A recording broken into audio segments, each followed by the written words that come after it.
गिबियावनो आंनि अननाय आरो सिबिनायखौ बावनानै वी आर बर' इउट्युब चेनेलाव नोंथांमोनखौ बरायग्रोनाय थाबाय।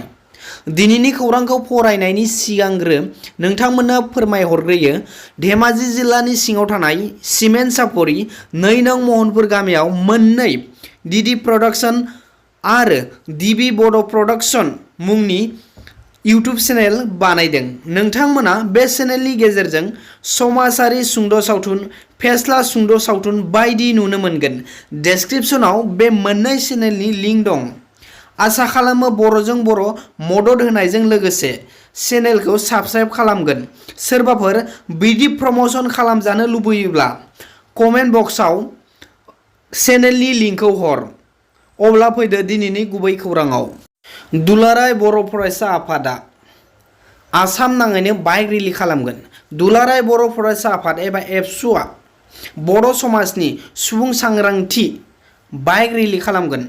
बे बाइक रेलिनि गेजेरजों गामि गामि हाबनानै दुलाराय बर' फरायसा आफादा माइ फिउचार माइ केरियार एबा माइ केरियार माइ फिउचार बे इयुन फरायसानि थांखिखौ नोजोर बोनानै सावरायहैगोन। लोगोसे जेलाव थानाय एक्स-एनडिएफबि जायफोर जेलाव दं बिसोरखौ उदां खालामनांगौनि थाखाय बे सांग्रांथि मेलनि गेजेरजों सरकारखौ नारसिनगोन होनना दुलाराय बर' फरायसा आफादनि आफादगिरि बिथां दिपेन बर'आ खौराङाव फोरमायो। दिनै चिरां जिल्लानि रौमारिनिफ्राय जागायनानै गासै आसाम नाङैनो क'क्राझार जिल्लानिफ्राय लानानै धेमाजि जिल्लासिम बे बाइक रेलि सांग्रांथि मेलखौ खुंगोन होनना दिपेन बर' बिथाङा खौरांगिरिनि गेजेराव बुंथियो।